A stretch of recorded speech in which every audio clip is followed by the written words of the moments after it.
Assalamu alaikum ya shabab, ana ismi Noh, wa ana Saeed bimuka bitalik.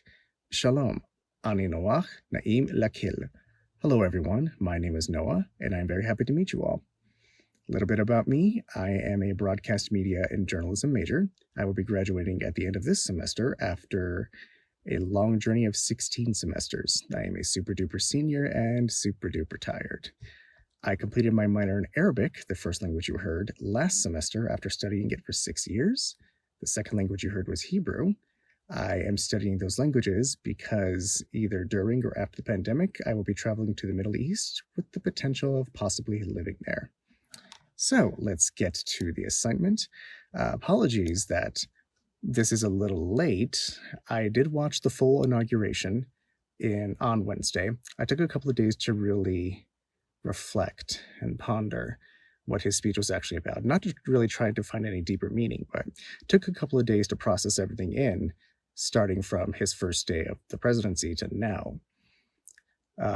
There are a couple of quotes that I did focus on, and you'll hear them once I begin reading my assignment. Oh, also at this point, I'm a little bit too lazy to try to memorize and rehearse everything I just wrote on the script, so let me get this ready.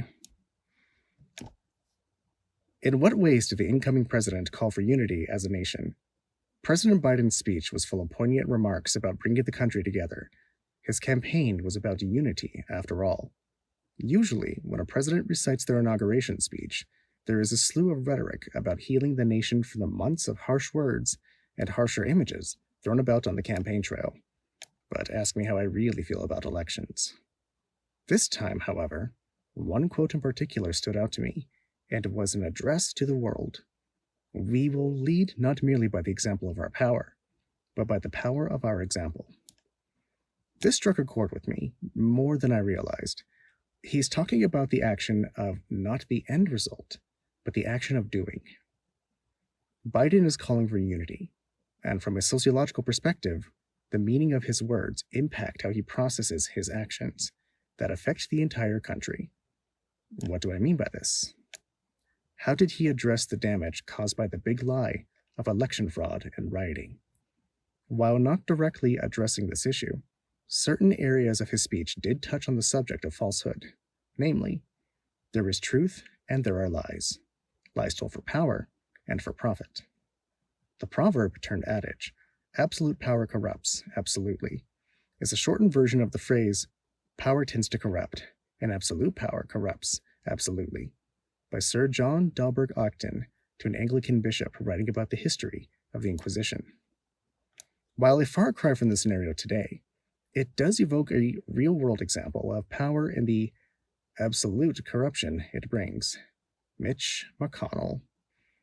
But this assignment is not about him.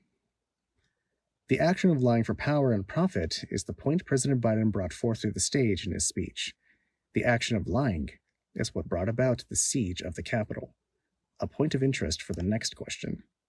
How did he declare big issues we face, and how will he address them? The raid on the Capitol is more symbolic than how it appeared. For the first time in American history, the battle flag of the Confederacy was carried into the nation's capital. It is called the battle flag as it was never officially adopted as the standard of the Confederate States of America during the Civil War. If we paid attention in our high school history, we know exactly what the American Civil War was actually about: slavery and the racist stratification that accompanies it. It shaped the direction our country currently stands in, and is taught to be viewed as an emotional and cognitive foundation of history. Biden's call for unity, while pragmatic, is an issue.